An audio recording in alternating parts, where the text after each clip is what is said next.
Hello friend, कैसे हैं आप लोग। आइए आज हम 12th बोर्ड एग्जामिनेशन 2024 में पूछे जाने वाले क्वेश्चन पे गेस क्वेश्चन पे चर्चा करते हैं। तो देखिए पहला क्वेश्चन ये भौतिक विज्ञान फिजिक्स का क्वेश्चन है, ठीक है।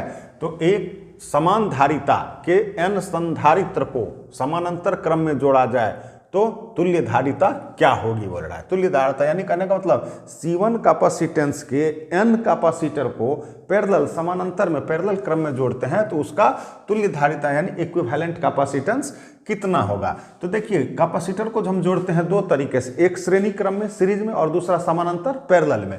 तो सीरीज में हुआ क्या, एक छोर दूसरे छोर से जिसका अटैच रहेगा वो हो गया श्रेणी क्रम में, और ये जो पैरेलल समानांतर दिखेगा वो हो गया समानांतर क्रम में। तो देखिए समानांतर क्रम में जो कैपेसिटेंस का एडिशन होता है, जैसे n कैपेसिटर रहेगा तो इसका इक्विवेलेंट n इंटू C1 हो जाएगा। यानी जितना, अगर दो कैपेसिटर है तो 2C, तीन कैपेसिटर है तो 3C, 4C, अगर n कैपेसिटर है तो n इंटू C। तो समानांतर क्रम में कितना हो जाएगा, n इंटू C1 हो जाएगा, ठीक है, क्योंकि C1 दिया हुआ है। वही श्रेणी क्रम में अगर रहेगा तो जितना कैपेसिटर श्रेणी में रहेगा उसके संख्या से डिवाइड कर देंगे। श्रेणी क्रम में C इक्विवेलेंट कितना हो जाएगा, C1/n।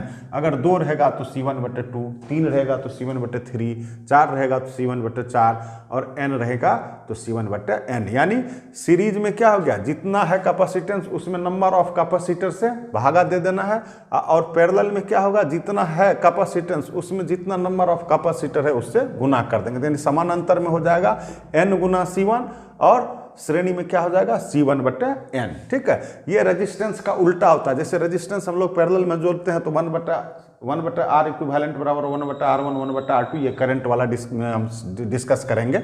और सीरीज में होता है तो डायरेक्ट R इक्विवेलेंट बराबर R1 + R2 + R3 so on so forth Rn करते हैं। चलिए दूसरा क्वेश्चन, किसी बिंदु पर विद्युत क्षेत्र की तीव्रता क्या होती है, इलेक्ट्रिकल फील्ड इंटेंसिटी। देखिए कोई भी चार्ज अपने चारों और दूसरे चार्ज पे जो फोर्स लगाता है वो इलेक्ट्रिक फील्ड इंटेंसिटी के कारण, क्योंकि वो चार्ज जो है अपने चारों ओर क्या करता है, एक विद्युत क्षेत्र डेवलप करता है जिसके कारण दूसरे चार्ज पे फोर्स। तो इलेक्ट्रिक फील्ड इंटेंसिटी जो होता है F/Q होता है, ठीक है।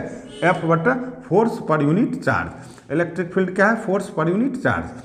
तो इलेक्ट्रिक फील्ड इंटेंसिटी कैसा राशि है, वेक्टर क्वांटिटी है, सदिश राशि है, ठीक है। सदिश राशि, ये भी एक क्वेश्चन हो गया कि ज्योति इलेक्ट्रिक फील्ड इंटेंसिटी कैसी राशि है, विद्युत क्षेत्र की तीव्रता, तो सदिश राशि है। इसका ऐसा यूनिट क्या हो जाएगा, फोर्स का न्यूटन और चार्ज का कूलम। तो ऐसा यूनिट क्या हो गया, न्यूटन पर कूलम। यहाँ से हम लोग 3 क्वेश्चन देख लिए कि electric field intensity force per unit charge है, इलेक्ट्रिक फील्ड इंटेंसिटी कौन सी राशि है, तो सदिश राशि वेक्टर क्वांटिटी है, ऐसा यूनिट क्या है तो न्यूटन पर कूलम है। चलिए तीसरा, आवेश का पृष्ठ घनत्व क्या होता है। देखिए सुपरफिशियल चार्ज डेंसिटी, यानी सरफेस में जो चार्ज फैला रहता है उसको हम क्या कहेंगे, पृष्ठ घनत्व। पृष्ठ यानी क्षेत्रफल में। तो मान लीजिए ये क्षेत्रफल है इसका ए एरिया है, क्षेत्रफल है इसका, और इस पे Q चार्ज फैला हुआ है। तो इसका बोल रहा है कि सरफेस चार्ज डेंसिटी यानी आवेश का पृष्ठ घनत्व क्या होगा, तो इसको हम सिग्मा से डिनोट करते हैं। ये चार्ज डिवाइडेड बाय एरिया, कितना आवेश है उसको क्षेत्रफल से दे देंगे भाग, तो आ जाएगा मेरा पृष्ठ घनत्व।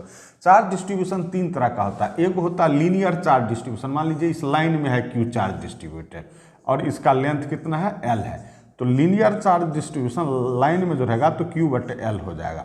अब मान लीजिए कोई सरफेस एरिया है, सरफेस इसका एरिया A है और इसमें कितना चार्ज है, Q है, तब हो जाएगा सरफेसियल पृष्ठ घनत्व। तो इसमें कितना Q/A, इसमें एरिया से डिवाइड कर देंगे। और तीसरा होता है एक वॉल्यूम में, मान लीजिए कोई एक वॉल्यूम है, एक घन है, ठीक है, इसका वॉल्यूम दे दिया V और इसमें चार्ज डाल दिया Q, तो इसको हम रो से डिनोट करते हैं। इसको कहते हैं वॉल्यूमेट्रिक चार्ज डिस्ट्रीब्यूशन। ये क्या हो जाएगा, चार्ज पर यूनिट वॉल्यूम। अब सबका यूनिट भी हम देख लेंगे। लीनियर चार्ज डिस्ट्रीब्यूशन का क्या, चार्ज का तो कूलम और लेंथ का मीटर, तो कूलम मीटर। इसका कितना हो जाएगा, सरफेसियल चार्ज डिस्ट्रीब्यूशन का ऊपर कूलम, एरिया का क्या होता है मीटर स्क्वायर, तो ऐसा यूनिट क्या हो गया, कूलम मीटर स्क्वायर। और वॉल्यूमेट्रिक चार्ज डेंसिटी का क्या हो जाएगा, चार्ज का कूलम और वॉल्यूम का मीटर क्यूब। तो इस तरह से हम देखिए ये आवेश का पृष्ठ घनत्व भी देख लिए, सिग्मा बराबर Q/A। इसका यूनिट पूछ देगा तो क्या हो जाएगा, coulomb per metre square. Linear charge distribution रहेगा तो क्या हो जाएगा, Q/L, कूलम पर मीटर। और जब आयतन में चार्ज फैला रहेगा, वॉल्यूमेट्रिक चार्ज डिस्ट्रीब्यूशन रहेगा, तो कूलम क्या होगा, चार्ज/वॉल्यूम।